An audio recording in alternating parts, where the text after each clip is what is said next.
بسم الله الرحمن الرحيم. السلام عليكم ورحمة الله وبركاته. الحمد لله نحمده ونستعينه ونستغفره ونؤمن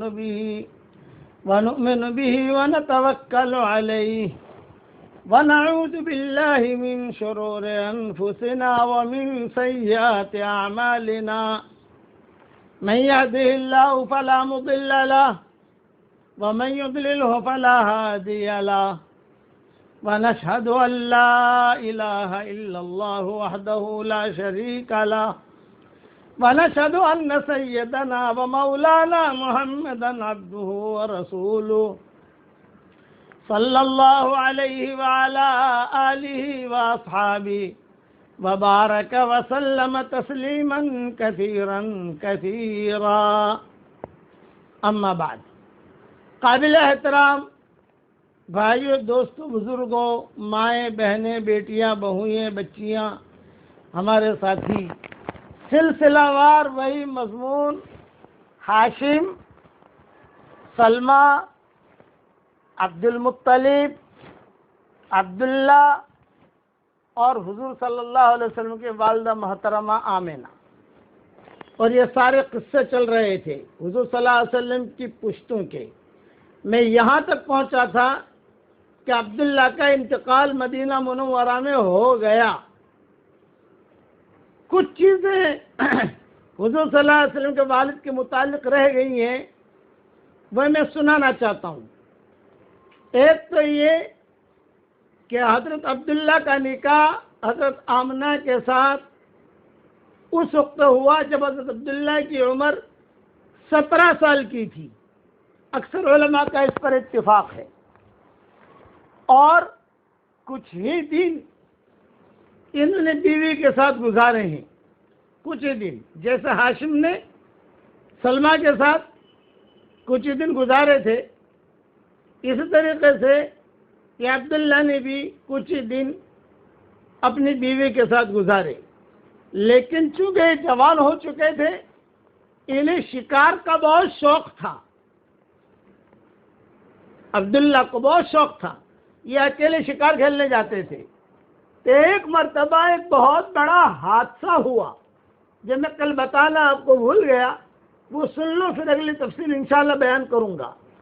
حادثہ یہ ہوا کہ سارے جتنے بھی یہود نصارہ سے، پہلے ذہن میں رکھو کہ مکہ مکرمہ میں 3 قسم کے لوگ رہتے تھے.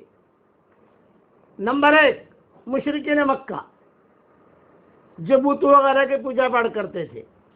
نمبر 2 اہل کتاب، یہود نصارہ، جن کو علم نجوم بھی تھا، تورات انجیل کے ماہر بھی تھے، اور انہیں پتا تھا کہ ایک نبی آنے والا ہے اور یہی آنے والا ہے، یعنی اسی جگہ آنے والا ہے مکہ مکرمہ میں.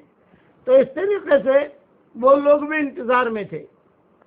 نمبر 3 دیہات کے لوگ، قرب و جوار کے جو عربی بدو تھے، یہ نہ اہل کتاب میں تھے نہ مشرکین میں تھے، لیکن یہ کہ وہ سمجھتے تھے کہ بھئی یہ اللہ کا گھر ہے، یہاں یہ اچھی جگہ ہے، یہ پتھر اچھا ہے، تو چلو. تو ان لوگوں نے بھی آ کر پڑاؤ ڈالا تھا. تو حضور صلی اللہ علیہ وسلم کے والد کے متعلق مشرکین مکہ زیادہ انٹرسٹ نہیں لیتے تھے، اس لیے انہیں پتہ ہی نہیں آدمی کون ہے، دیہاتی انٹرسٹ نہیں لیتے تھے. لیکن یہود نصارہ انٹرسٹ لیتے تھے، یعنی پورا جو ہے ان کا خیال کرتے تھے. ایک خیال کرتے تھے کا مطلب کہ ان کا واچ میں رہتے تھے، جاسوسی میں رہتے تھے کہ یہی آدمی ہے، یہی ہے. چنانچہ یہود نصارہ کی عورتیں مکہ مکرمہ میں بہت آئی تھی. ایک تاریخ میں کی کتاب میں آج ظہر بعد میں مطالعہ کر رہا تھا، 200 یہودی عورتیں حضور کے عبداللہ کے پیچھے پڑی ہوئی تھی. 200 انہوں نے ثابت کیا ہے، فلاں قبیلے کی، فلاں قبیلے کی، فلاں قبیلے کی یہود نصارہ کی عورتیں، وہ کسی طریقے سے بھی عبداللہ کو اپنے عبداللہ سے شادی کر لے، کسی طریقے سے وہ جو ہے یعنی بس عبداللہ جو ہے وہ نبی والا جو پانی ہے وہ ہمارے پیٹ میں آئے، بس ان کے 200 تھی، انہوں نے لکھا ہے اور سب انہوں نے ثابت کیا ہے. فلاں فلاں فلاں فلاں نام بھی لکھوائے ہیں. اتنی چیز عام ہو گئی مکہ مکرمہ میں. اچھا عبد المطلب جو تھے انہیں خواب آتے تھے. انہوں نے خواب دیکھا عبد المطلب نے. سیرت ابن ہشام میں قصہ لکھا ہے کہ عبد المطلب کو بشارت بہت ہوتی تھی اور اس کے خواب یہ دیکھا عبد المطلب نے کہ ان کی پیٹھ سے ایک زنجیر نکلی. وہ جو عبداللہ کے ساتھ حادثہ ہوا وہ بات میں سناؤں گا، پہلے اب یہ یاد آ گیا یہ سنا دوں کہ عبد المطلب کے پیٹھ میں سے ایک زنجیر نکلی. اس زنجیر کا ایک حصہ آسمان میں اور ایک حصہ زمین میں اور ایک حصہ مشرق کی جانب دوسرا حصہ مغرب کی جانب. یہ خواب دیکھا عبد المطلب نے. کچھ دیر بعد وہ زنجیر درخت کی شکل میں تبدیل ہو گئی جس کے ہر پتے سے ایک نور ایسا چمک رہا ہے جیسے آفتاب کے نور سے ہزاروں درجے بڑھا ہوا ہے. اس درخت کی شاخوں کو قریش کے کچھ لوگ بھی پکڑے ہوئے ہیں اور قریش میں سے کچھ لوگ اس درخت کو کاٹنا چاہتے ہیں کہ یہ لوگ اس کو کاٹیں. جب یہ سارے مل کر اس درخت کو کاٹنے کے لیے قریب آنا چاہتے ہیں تو ایک حسین و جمیل لڑکا ان کو دور سے ہٹا دیتا ہے. عبد المطلب نے یہ خواب کئی مرتبہ دیکھا کہ ارے یار میرے پشت سے جو ہے تو زنجیر نکل رہی ہے اور یہ خواب دیکھ رہا ہوں. جیسے میں نے کہا تھا 9 خواب دیکھے تھے، ان 15 خواب دیکھے تھے، 15-16 ان میں سے ایک یہ بھی ہے. سارے تو میں سنا نہیں سکتا.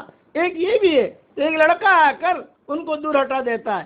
تو یہ عبد المطلب تعبیر لینے کے لیے یہودیوں کے پاس جاتے تھے کیونکہ یہودی جو تھے وہ یعنی اہل کتاب تھے.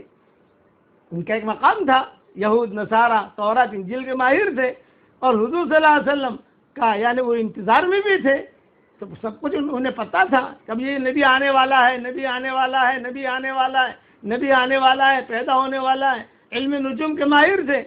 چنانچہ گئے تو ان کو خواب کی تعبیر بتائی گئی، تمہاری نسل میں ایک لڑکا، ایسا لڑکا پیدا ہوگا جس کا مشرق سے لے کر مغرب تک کے لوگ اتباع کریں گے اور آسمان اور زمین کے لوگ اس کی حمد و توصیف کریں گے. اس خواب کی بنا پر عبد المطلب نے آپ کا نام نامی محمد رکھا صلی اللہ علیہ وسلم. اور خواب میں بھی دکھایا گیا کہ عبد المطلب پیٹ میں جو بچہ ہے نا آمنہ کے، محمد نام رکھنا. حضرت آمنہ کہتی تھی مجھے بھی خواب میں آیا تیرے پیٹ میں جو بچہ ہے اس کا نام محمد رکھنا، محمد رکھنا، محمد رکھنا. خدا کی شان یہ محمد ابھی پیدا بھی نہیں ہوئے ہیں اور اتنے مشہور ہو گئے. جس گھر میں لڑکا پیدا ہوتا یہودیوں کے ہاں وہ محمد نام رکھتے. یہ جو لڑکا پیدا ہو محمد محمد محمد محمد محمد. اور پھر جو وہ کہتے کہ ہمارے گھر میں محمد ہے، ہمارے گھر میں محمد ہے، محمد ہے. اب حضور صلی اللہ علیہ وسلم پیدا ہوئے تو آپ کے یعنی احمد نام رکھنا سب بھول گئے کہ حضور کو تو 2 نام تھے، محمد اور احمد. تو احمد نام رکھنا اتباع سے سب بھول گئے. پھر یہودیوں نے کہا کہ خالی محمد صرف محمد نہیں، محمد اور احمد. تم لوگوں نے احمد تو رکھا نہیں ہے، محمد رکھا ہے. یہ وہ محمد نہیں ہے جو آنے والا ہے، وہ الگ ہے. یہ ابن کثیر نے لکھا ہے. اب عبداللہ کا قصہ سنو کہ عبداللہ کے ساتھ یہ قصہ ہوا کہ کئی عورتیں 200 کا تو میں نے تذکرہ کتاب میں پڑھ بھی لیا، آپ کو کہہ بھی دیا. 200 عورتیں چاہتی تھی کہ ہم سے نکاح ہو جاوے اور یہ نور ہمارے پیٹ میں منتقل ہو. چنانچہ ایک مرتبہ سارے یہودیوں نے میٹنگ کی مکہ مکرمہ میں، یہود نصارہ سب، اور انہوں نے کہا کہ یہی آدمی ہے کہ جو نبی کا باپ بننے والا ہے عبداللہ، کسی طریقے سے اس کو قتل کر دو. تو پلاننگ کی انہوں نے. پلاننگ کر کے حضور صلی اللہ علیہ وسلم کے والد کو شوق تھا شکار کھیلنے کا.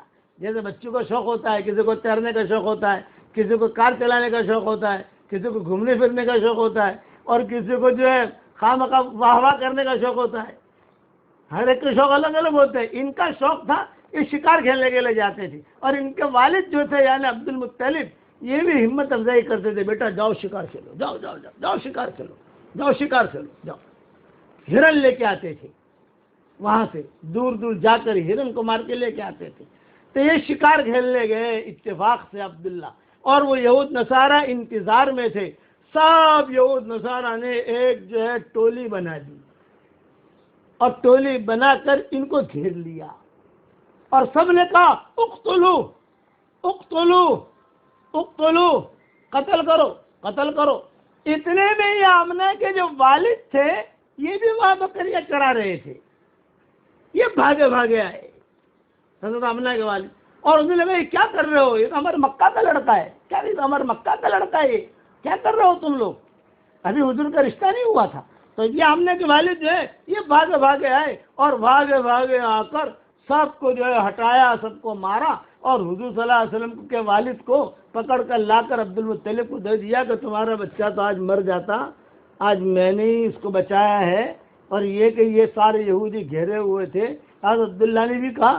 تو علماء نے لکھا ہے اس وقت میں جو حضرت آمنہ کے والد کی نظر عبداللہ پر پڑی تو انہوں نے اپنی آمنہ کے لیے دعا مانگنی شروع کر دی کہ اللہ میں اسے داماد بنانا چاہتا ہوں، یا اللہ میں اسے داماد بنانا چاہتا ہوں، کہ میں اسے داماد بنانا چاہتا ہوں، یہ جو میں نے نیکی کی ہے اس کو بچایا ہے، بس یہ میرا داماد بنے، یہ میرا داماد بنے، یہ میرا داماد بنے۔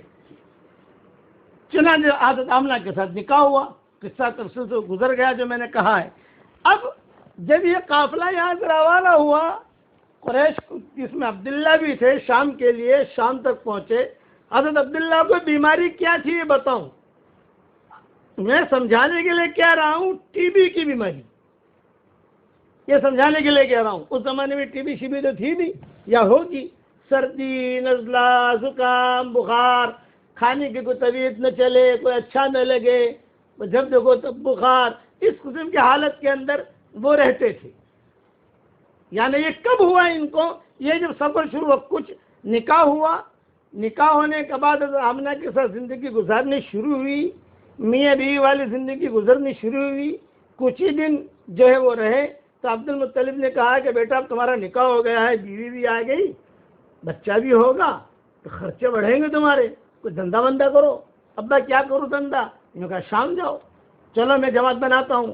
تو ہاشم نے جو ہے شام جانے کی ترتیب بنائی تھی، ان کے عبد المطلب کے والد نے وہی ترتیب سے جو قافلہ روانہ کیا، یہ بھی گئے، لیکن اچھا شام پہنچے بھی، یہ نہیں کہ شام نہیں گئے، دھندا بھی کیا۔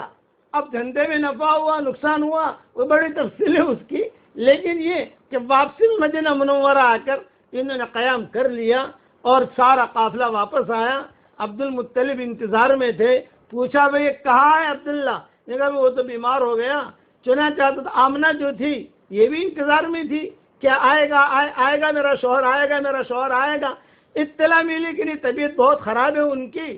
حارث کو بھیجا عبد المطلب نے، حارث یہ بڑا بیٹا تھا، یہ بھی دیر سے پہنچے، راستے میں ان کا بھی کچھ ساتھ کے ساتھ قصہ ہو گیا حارث کا۔ وہ گئے تو بھائی کو دیکھنے وہاں، کبھی وہاں جا کر عبداللہ کو دیکھوں، کوئی معاملہ ہو گیا، 10 دن میں پہنچنا ہے، 15 دن میں پہنچے، 20 دن میں پہنچے، دیر ہو گئی۔ وہاں جب پہنچے، وہاں پہنچ کر لوگوں نے کہا کہ بھئی ہم نے تو جو ہے عبداللہ کو بہت بچانے کی کوشش کی، وہ بچ نہیں سکا اور نابغہ کے مکان میں ہم نے دفن کر دیا وغیرہ وغیرہ۔ اب یہ حارث کو یہ ہوا کہ باپ کو جا کر کیا کہوں گا اور بھابھی کو کیا کہوں گا۔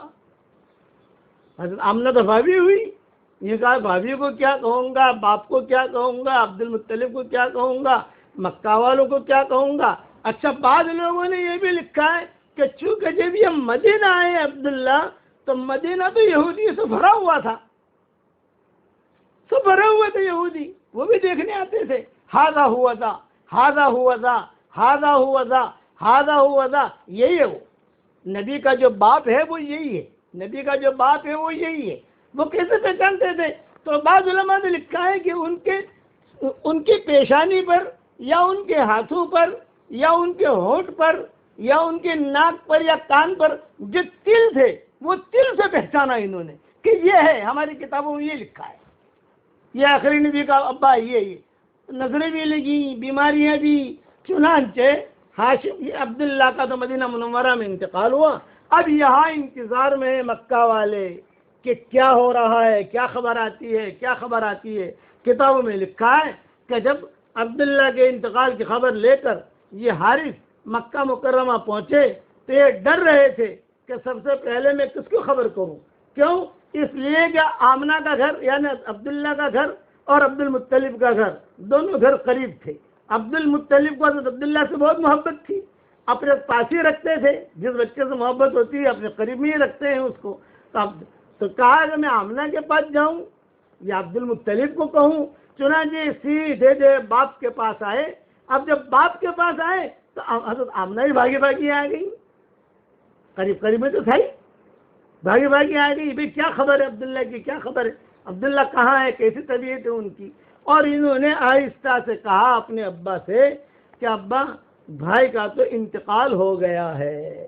جب آمنہ نے یہ سنا تو ظاہری بات ہے کہ فکر ہوئی، یا غم ہوتا ہے، فطری چیز ہے، اور حمل بھی تھا۔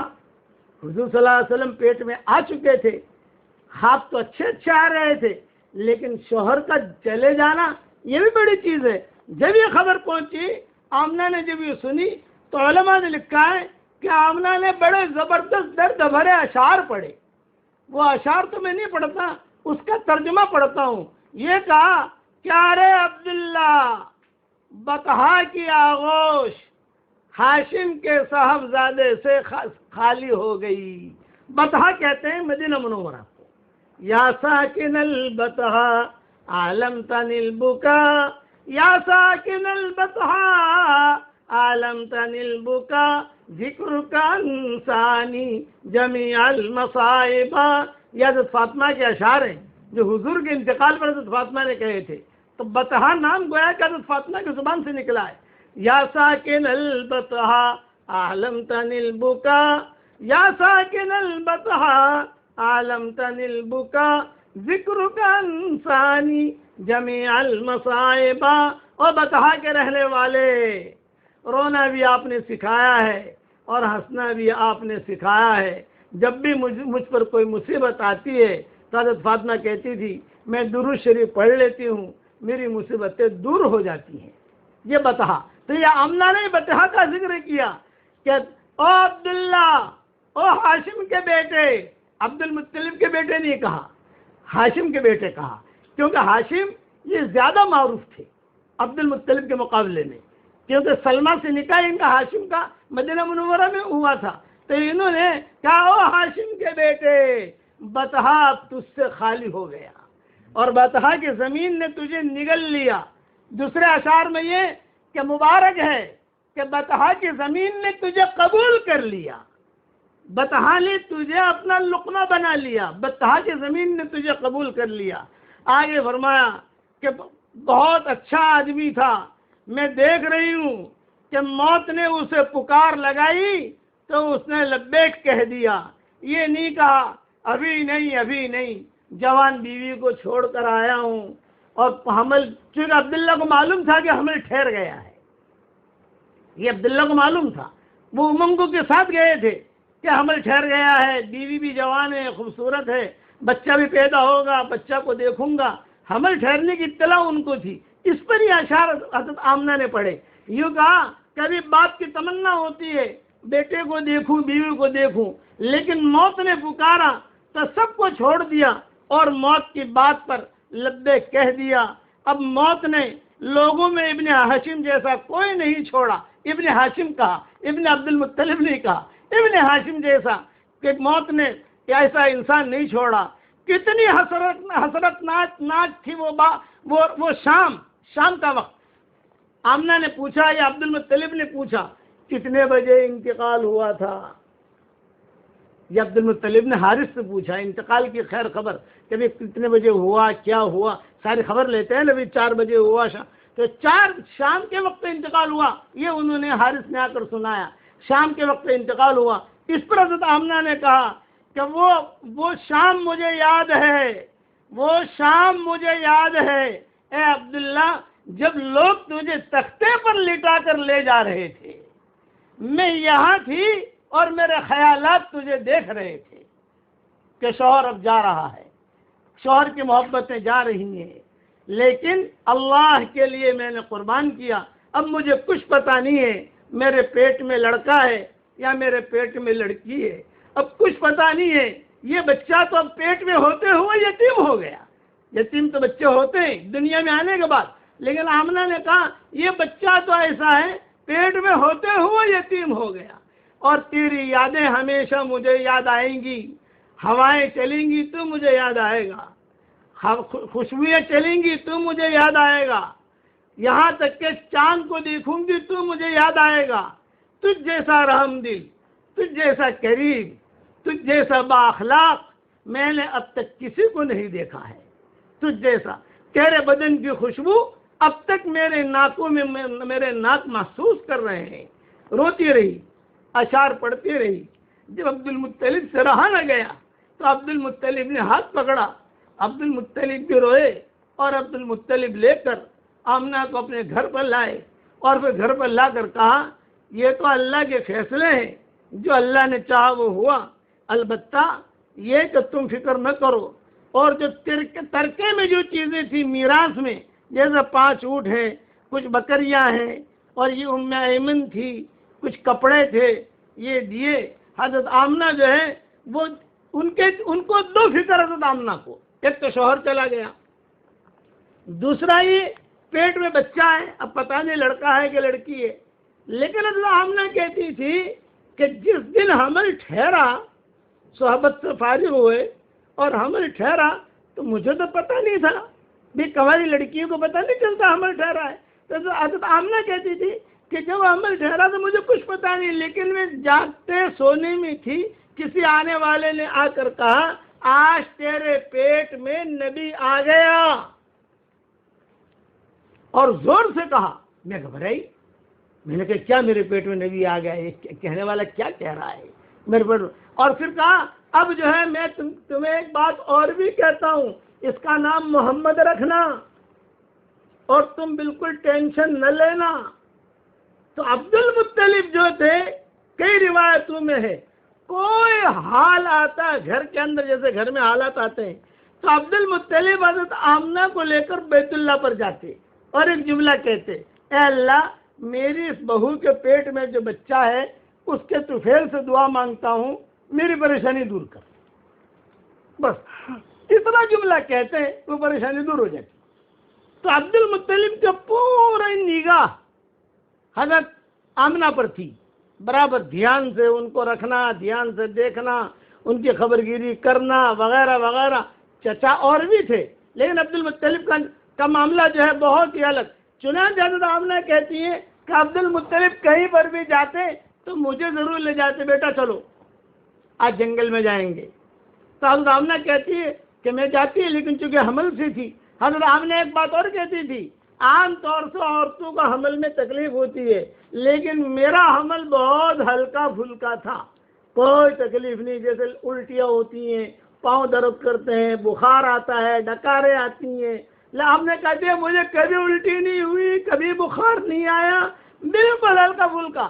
اگر کسی جگہ کے اوپر جانا ہوتا اور وہ جگہ سخت ہوتی، میں پاؤں رکھتی وہ جگہ نرم ہو جاتی، یہ حضرت آمنہ کہتی تھی۔ اور کئی مورخین نے اسے لکھا ہے، پانی چاہیے تو پانی مجھے لینا نہیں پڑتا، وہ پانی خود آ جاتا۔ جیسے کوئی پانی چاہیے تو پانی خود ہی چلتا چلتا میرے پاس آ جاتا ہے، پانی پی لیتی۔ اب میں سوچتے رہتی تھی کہ یہ چیز میرے ساتھ کیا ہو رہا ہے۔ شوہر کا تو انتقال ہو گیا، گھر والے ہیں، سب ہیں، عبد المطلب ہے، لیکن عبد المطلب جو ہے، پھر حضور صلی اللہ علیہ وسلم کا یہ حمل جو آمنہ کے پیٹ میں حضور صلی اللہ علیہ وسلم تھے، چلتے رہے چلتے رہے چلتے رہے، 50 دن رہ گئے، 50 دن۔ اب حضور صلی اللہ علیہ وسلم 50 دن کے بعد پیدا ہونے والے ہیں، تو بہت بڑا حادثہ ہوا مکہ مکرمہ میں، جسے واقع فیل کہتے ہیں۔ الم تر کیف فعل ربک باصحاب الفیل جو نازل ہوئی بعد میں، اس کو واقع فیل کہتے ہیں۔ آپ صلی اللہ علیہ وسلم کے پیدا ہونے سے 50 دن پہلے کا یہ قصہ ہے، اور سب سے بڑا حادثہ مکہ والوں کے لیے یہ تھا۔ اب اچھا پہلے ایک پوائنٹ کی چیز بتا دوں، علم نشرح، علم تارا، تو دیکھو علم نشرح، علم یہ آیا، علم تارا میں بھی علم یہ آیا۔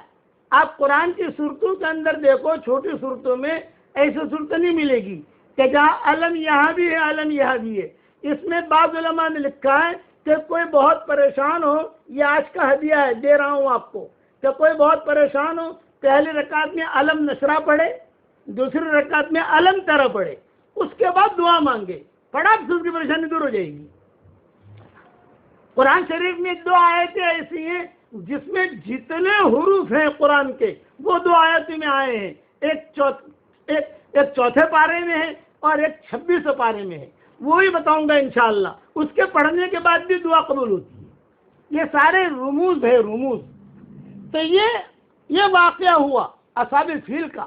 تو عبد المطلب کو 2 ٹینشن کہ اتنا بڑا بادشاہ مکہ کو ختم کرنے کے لیے چل پڑا ہے اور کعبے کو ختم کرنے کے لیے چل پڑا ہے، کہ ایک تو کعبے کو بچانا، مکہ والوں کو بچانا، دوسرا میری بیٹی کو بچانا،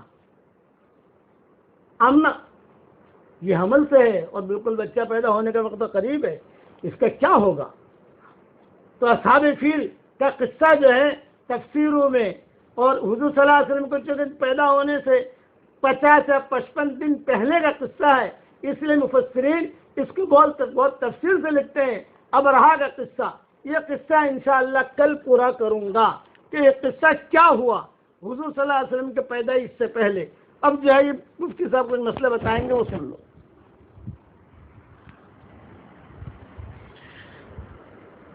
ہمارے سامنے روزانہ کچھ مسائل آ رہے ہیں۔ کل میں نے آپ لوگوں کو مسئلہ سمجھایا تھا کہ اس وائرس میں جن لوگوں کا انتقال ہو جاتا ہے تو ان کے انتقال کے بعد سلسلہ وار ایک تو ان کے غسل کا مسئلہ آتا ہے۔ غسل کا مسئلہ تو کل آپ لوگوں کو سمجھا دیا تھا۔ غسل کے بعد مرحلہ آتا ہے کفن کا، کفن پہنانے کا۔ کفن پہنانے کا جو مسنون طریقہ ہے وہ تو سب کو پتہ ہے کہ مردوں کے لیے 3 کپڑے ہوتے ہیں، عورتوں کے لیے 5 کپڑے ہوتے ہیں۔ یہ مسنون کپڑوں کے اندر ان کو کفن دیا جاتا ہے۔ تو اگر کسی کا انتقال ہو گیا اور مسنون کپڑوں میں اور مسنون طریقے سے ان کو کفن دینا ممکن ہے تو یہ سب سے اعلیٰ شکل ہے۔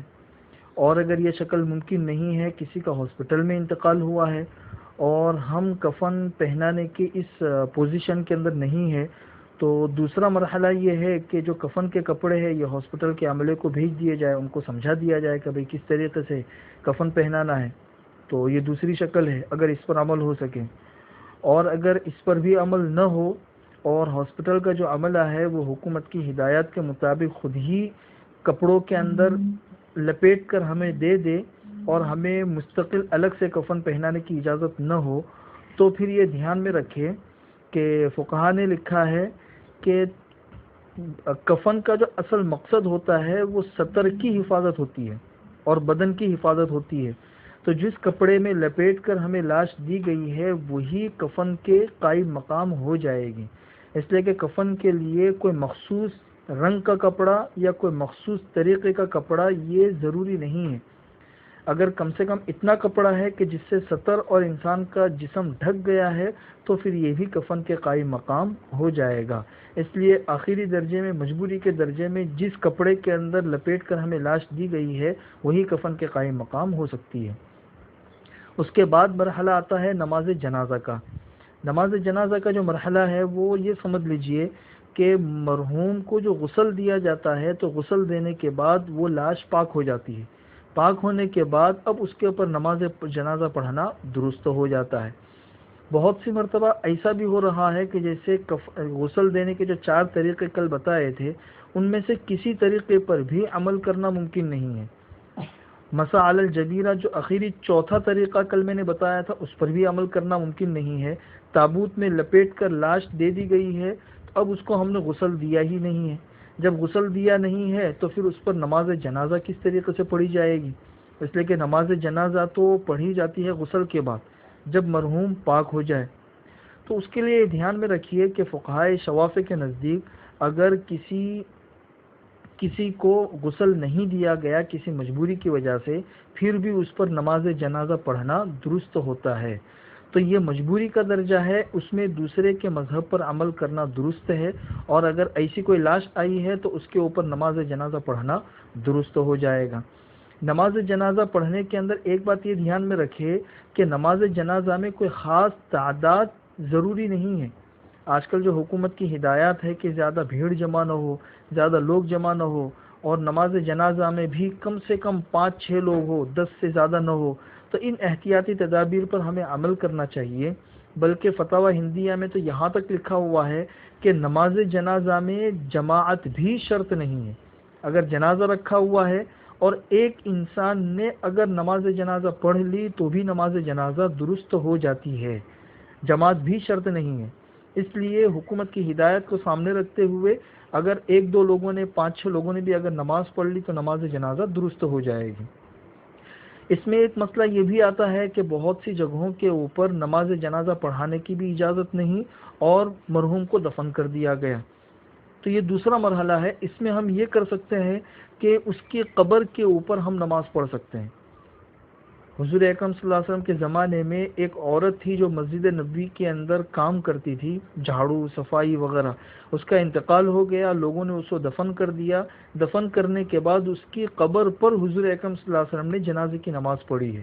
تو اس سے فقہا نے یہ مسئلہ مستنبط کیا ہے کہ اگر کسی کو نماز جنازہ کے بغیر دفن کر دیا گیا تو پھر اس کی قبر کے اوپر نماز جنازہ پڑھنا درست ہے۔ ایک تیسرا مسئلہ یہ ہے کہ بہت سی جگہوں سے ایسی بھی خبریں ہیں کہ لاش کو کسی غیر معلوم جگہ کے اوپر دفن کر دیا گیا، اب اس کی قبر ہی پتہ نہیں ہے، تو نماز جنازہ کس طریقے سے پڑھی جائے؟ چونکہ نماز جنازہ مرحوم کا ایک حق ہوتا ہے، جہاں تک ہو سکے اس پر عمل کرنا چاہیے۔ تو اس سلسلے میں یہ دھیان میں رکھے کہ غائبانہ جو نماز جنازہ ہوتی ہے، غائبانہ نماز جنازہ، احناف تو غائبانہ نماز جنازہ کے قائل نہیں ہے کہ انسان کی لاش کہیں ہو اور کسی اور جگہ انسان غائبانہ نماز جنازہ پڑھے، احناف اس کے قائل نہیں ہیں۔ لیکن موجودہ صورتحال میں چونکہ بعض شوافع ہے، اسی طریقے سے امام مالک اور امام احمد بن حنبل رحمۃ اللہ علیہ ہے، ان لوگوں کے نزدیک غائبانہ نماز جنازہ کا ثبوت ہے، تو موجودہ وبائی صورتحال میں مجبوری کے درجے میں دوسرے کے مسلک پر عمل کرنے کی گنجائش ہے۔ حضور اکرم صلی اللہ علیہ وسلم نے مدینہ منورہ میں جب حبشہ کے بادشاہ نجاشی کے انتقال کی خبر پہنچی تو حضور اکرم صلی اللہ علیہ وسلم صحابہ کرام کو مسجد نبی کے باہر لے کر آئے اور غائبانہ نماز جنازہ پڑھائی۔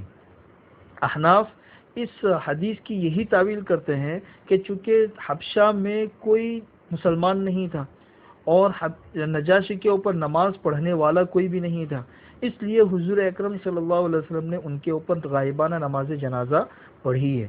تو یہ جو موجودہ صورتحال ہے کہ اس کی قبر بھی ہمیں پتہ نہیں ہے مرحوم کی، تو ہم نماز جنازہ کس طریقے سے پڑھیں گے؟ تو اس حدیث پر عمل کرنے کا یہ موقع ہے کہ غائبانہ اگر ہم نے نماز جنازہ پڑھ لی تو بھی یہ کافی ہو سکتی ہے۔ اللہ تعالیٰ ان باتوں پر عمل کرنے کے ہمیں توفیق نصیب فرمائے۔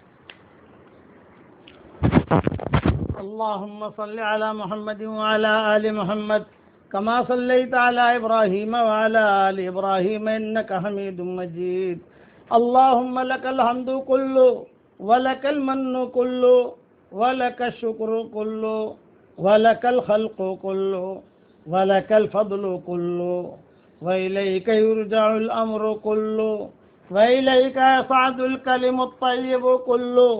اللهم لك الحمد بالإسلام، لك الحمد بالإيمان، لك الحمد بالقرآن، لك الحمد حتى ترضى، لك الحمد إذا رضيت، لك الحمد بعد الرضا. اللهم آت نفوسنا تقواها وزكها أنت خير من زكاها، أنت وليها ومولاها. لا إله إلا الله، لا إله إلا الله أعلى من كل شيء، لا إله إلا الله أغلى من كل شيء، لا إله إلا الله أطيب من كل شيء، لا إله إلا الله أظهر من كل شيء. لا إله إلا الله أكبر من كل شيء. لا إله إلا الله ليس قبله شيء. لا إله إلا الله ليس بعده شيء. لا إله إلا الله ليس فوقه شيء. لا إله إلا الله ليس دونه شيء. لا إله إلا الله ليس معه شيء. لا إله إلا الله. لا إله إلا الله ليس كمثله شيء. لا إله إلا الله قبل كل شيء. لا إله إلا الله بعد كل شيء. لا إله إلا الله زنة كل شيء. لا إله إلا الله سعة كل شيء. لا إله إلا الله المحيط بكل شيء. لا إله إلا الله الباقي بعد فناء كل شيء. لا إله إلا الله في قلوبنا. لا إله إلا الله في قبورنا. لا إله إلا الله في أسماعنا. لا إله إلا الله في أبصارنا. لا إله إلا الله في موتنا. لا إله إلا الله في حشرنا. لا إله إلا الله في نشرنا.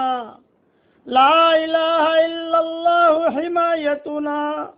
لا إله إلا الله وقايتنا. لا إله إلا الله دواؤنا. لا إله إلا الله شفاؤنا. لا إله إلا الله تفريج لكروبنا. لا إله إلا الله تكفير لذنوبنا. لا إله إلا الله خالق العدم والوجود والزمان. لا إله إلا الله المعبود بالجنان واللسان والأركان. لا إله إلا الله المسبح بحمده كل لسان.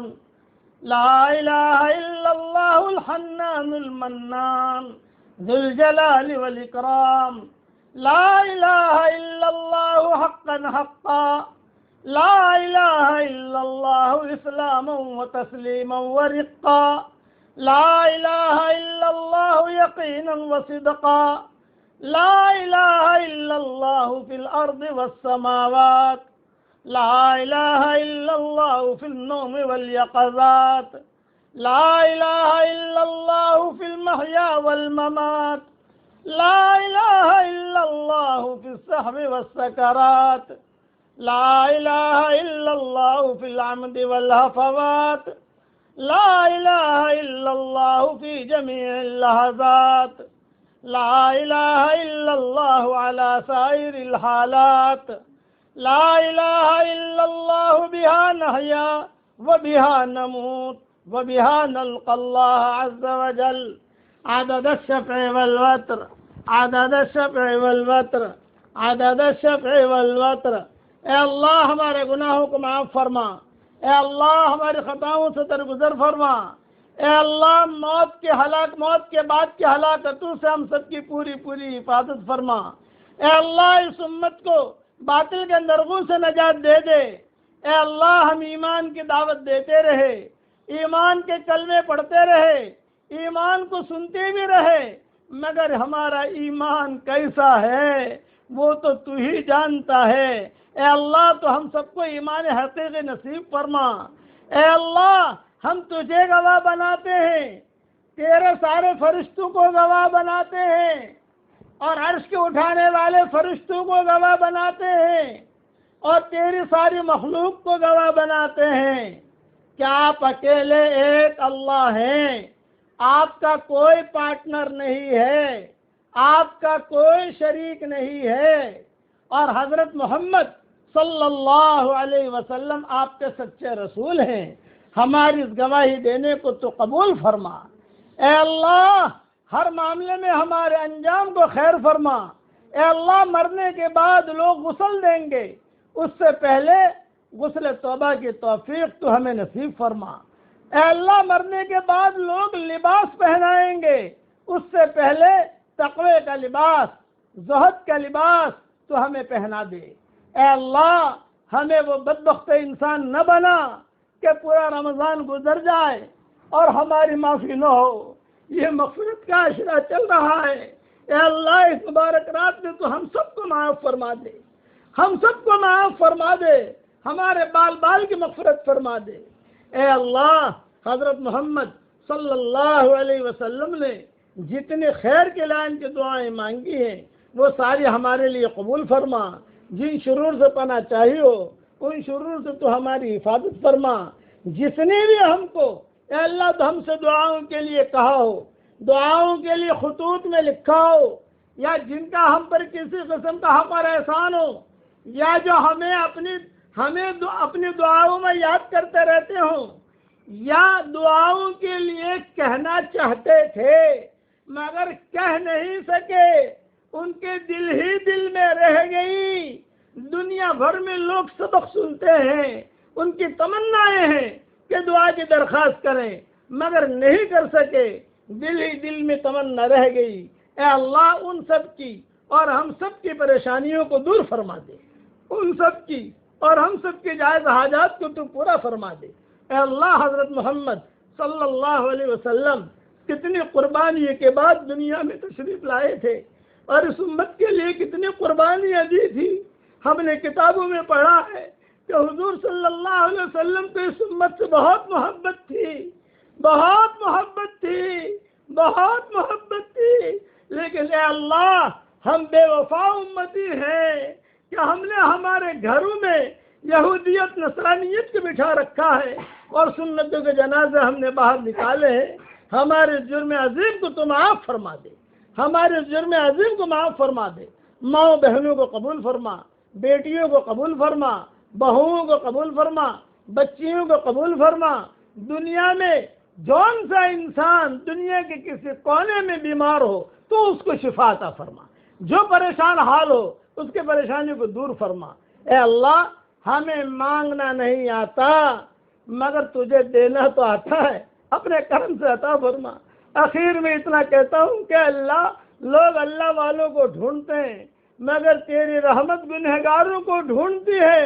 یہ گنہگار آمین کہہ رہے موجود ہے تو ہم سب کو معاف فرما دے، ہم سب کو معاف فرما دے۔